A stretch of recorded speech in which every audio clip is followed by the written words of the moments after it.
शराब घोटाला 1, झटके पर झटके 2।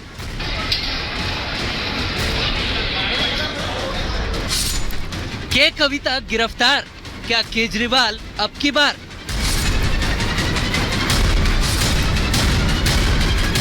देश में चुनाव की तारीखों का ऐलान होने वाला है। जल्द ही यह तय हो जाएगा कि किस राज्य में कब वोटिंग होगी, नतीजे कब आएंगे। ऐसे में हर पार्टी सियासी बिसात बिछाने में जुटी हुई है। टीम मोदी तो चुनावी मोड में है, खुद पीएम मोदी मैराथन रैलियां कर रहे हैं, मगर विपक्ष तो गठबंधन, करप्शन और एजेंसियों के एक्शन से टेंशन में है। तभी तो मोदी विरोधियों को दिल्ली के शराब घोटाले में 2 बड़े झटके लगे हैं। तेलंगाना के पूर्व मुख्यमंत्री केसीआर की बेटी के कविता को ईडी ने अरेस्ट कर लिया है, तो केजरीवाल को कोर्ट में पेश होना पड़ेगा, जिससे उनकी गिरफ्तारी की भी अटकलें लगने लगी हैं। दिल्ली के मुख्यमंत्री अरविंद केजरीवाल की मांग पर राउज एवेन्यू कोर्ट ने ईडी के समन पर रोक लगाने से इनकार कर दिया है और अरविंद केजरीवाल की याचिका खारिज कर दी। अदालत ने केजरीवाल को ईडी के समन को नजरअंदाज करने के मामले में व्यक्तिगत उपस्थिति से छूट पाने के लिए मजिस्ट्रेट के पास जाने को कहा है। यानी अब केजरीवाल को कोर्ट में पेश होना ही पड़ेगा। इस मुद्दे पर अब सियासत भी शुरू हो चुकी है। दिल्ली की राउज एवेन्यू कोर्ट ने भी अरविंद केजरीवाल जी के अपील को रद्द कर दिया है। माननीय सेशन कोर्ट का मानना है कि जो मजिस्ट्रेट ने समन किया है अरविंद केजरीवाल जी को शराब घोटाले में ईडी की कंप्लेंट के ऊपर, वो बिल्कुल ठीक है, वो एज पर द लॉ है, कानून के तहत है, और अरविंद केजरीवाल जी को ईडी के इस कंप्लेंट के ऊपर मजिस्ट्रेट के सामने पेश होना पड़ेगा। देखिए, मेरा ये मानना है कि 10 साल से जो नकाब भारतीय जनता पार्टी ने पहना हुआ था, वो इस इलेक्टोरल बॉन्ड से वो नकाब उतर गया है और इस चुनाव में इन इलेक्टोरल बॉन्ड्स का बहुत बड़ा असर होने वाला है। तैयार है चुनाव के लिए? बिल्कुल, हम पूरी तरह से तैयार हैं। हमारे मुख्यमंत्री दिल्ली और पंजाब में तो चुनाव अभियान की शुरुआत कर चुके हैं। दिल्ली शराब घोटाले में पहले मनीष सिसोदिया और संजय सिंह की गिरफ्तारी हुई, उसके बाद अब केजरीवाल पर आंच आ गई, तो उधर केसीआर की बेटी और बीआरएस की नेता के कविता तो गिरफ्तार हो चुकी हैं। ईडी ने हैदराबाद में करीब 8 घंटे की छापेमारी के बाद कविता के खिलाफ गिरफ्तारी की कार्रवाई की। सुबह से ही एजेंसी की टीम हैदराबाद पहुंच गई थी और दिन भर हलचल चलती रही। आखिरकार इस मामले में के कविता पर बड़ा एक्शन हुआ, जिसको लेकर बीजेपी ने बीआरएस को घेरा है। एक्स मुख्यमंत्री केसीआर की बेटी जो कि एमएलसी है, वो तो अरेस्ट होना ही था, क्योंकि ये मोदी काल है और मोदी काल में कोई भी करप्शन करने वाला बच नहीं सकता। कुछ दिन पहले आप पार्टी के मुख्यमंत्री यानी डिप्टी मुख्यमंत्री को अरेस्ट किया गया शराब घोटाले में, और वही शराब घोटाले में कविता भी इन्वॉल्व थी। कईयों बार ईडी द्वारा नोटिस दिया गया था, लेकिन कोई जवाब रिटर्न में इसने नहीं दिया। सुप्रीम कोर्ट का सहारा लिया। आज नहीं तो कल कविता को अरेस्ट करना ही था, सो आज कविता को अरेस्ट किया गया। बीजेपी हमलावर है तो बीआरएस डिफेंसिव मोड में है, लेकिन दिल्ली शराब घोटाला केस में ये कार्रवाई के पीछे की कहानी क्या है, अब ये भी आपको बता देते हैं। दरअसल ईडी ने गुरुग्राम से कारोबारी अमित अरोड़ा को नवंबर 2022 में गिरफ्तार किया था। ईडी के मुताबिक अमित ने अपने बयानों में बीआरएस की नेता के कविता का नाम लिया था। जांच एजेंसी ने यह भी दावा किया कि कविता साउथ ग्रुप नाम की एक शराब लॉबी की एक मुख्य लीडर थी। उन्होंने दिल्ली में आम आदमी पार्टी सरकार के नेताओं को करीब 100 करोड़ रुपए का भुगतान करवाया है। इसके बाद ईडी ने अपनी जांच में मार्च 2023 में के कविता का नाम शामिल कर लिया। ईडी ने अपनी जांच को लेकर कोर्ट में कुछ दस्तावेज भी रखे।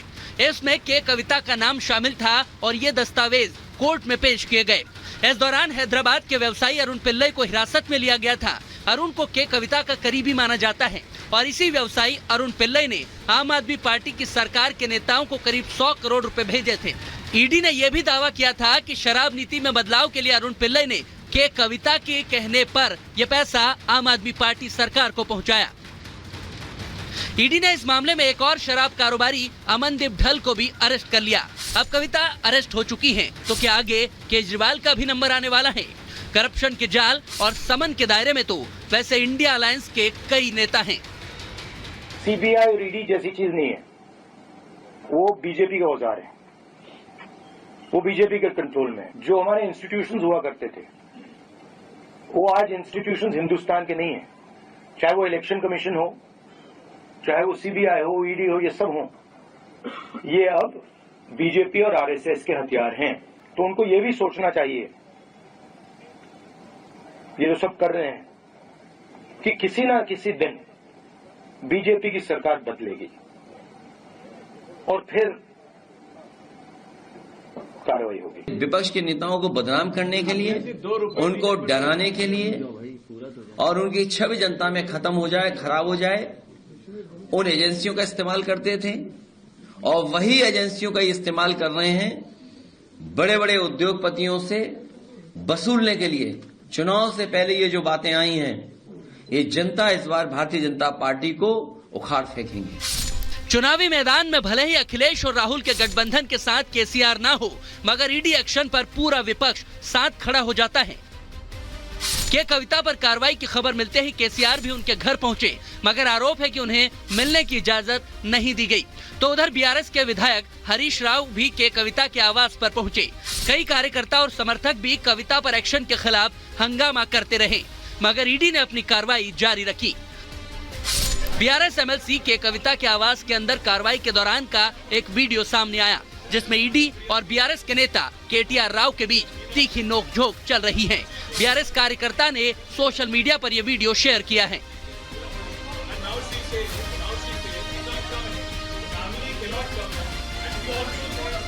आरोप प्रत्यारोप और हंगामे के बीच एक्शन चलता रहा। कविता को ईडी की टीम हैदराबाद से दिल्ली लेकर निकली। बीआरएस कार्यकर्ता विरोध करते रहे, मगर कांग्रेस सरकार की पुलिस की मदद से ही सुरक्षा के बीच के कविता के खिलाफ केंद्रीय एजेंसी अपना काम करती रही। अब केजरीवाल की पेशी और कविता से पूछताछ, क्या शराब घोटाले में अब कुछ और बड़ा होने वाला है? Bureau report, Republic Bharat.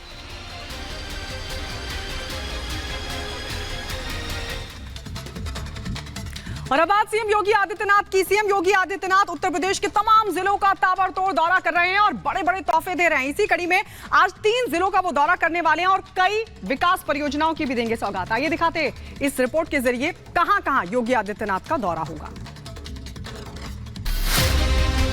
UP के मुख्यमंत्री योगी आदित्यनाथ आज राज्य के 3 जिलों का ताबड़तोड़ दौरा करेंगे। इस दौरान सीएम योगी मुरादाबाद, मिर्जापुर और रामपुर जिले को करोड़ों की विकास योजनाओं की सौगात देंगे। सीएम योगी आज अपनी यात्रा के दौरान सबसे पहले मुरादाबाद का दौरा करेंगे। यहां सीएम योगी 513 करोड़ से ज्यादा की 112 विकास परियोजनाओं का शिलान्यास और लोकार्पण करेंगे। साथ ही जिले में 167 करोड़ की लागत से 50 एकड़ में बनने वाले राजकीय विद्यालय का भी शिलान्यास करेंगे। मुरादाबाद के बाद सीएम योगी मिर्जापुर जिले का दौरा करेंगे, जहां 155 करोड़ की लागत से 25,000 हेक्टेयर में फैले मां विंध्यवासिनी राजकीय विद्यालय का भूमि पूजन और शिलान्यास करेंगे। दोपहर 1 बजे सीएम योगी रामपुर जिले में 610 करोड़ की 84 विकास परियोजनाओं का लोकार्पण और शिलान्यास करेंगे। वहीं सीएम योगी के ताबड़तोड़ दौरे को लेकर प्रशासनिक अमला भी जुटा है और तैयारियों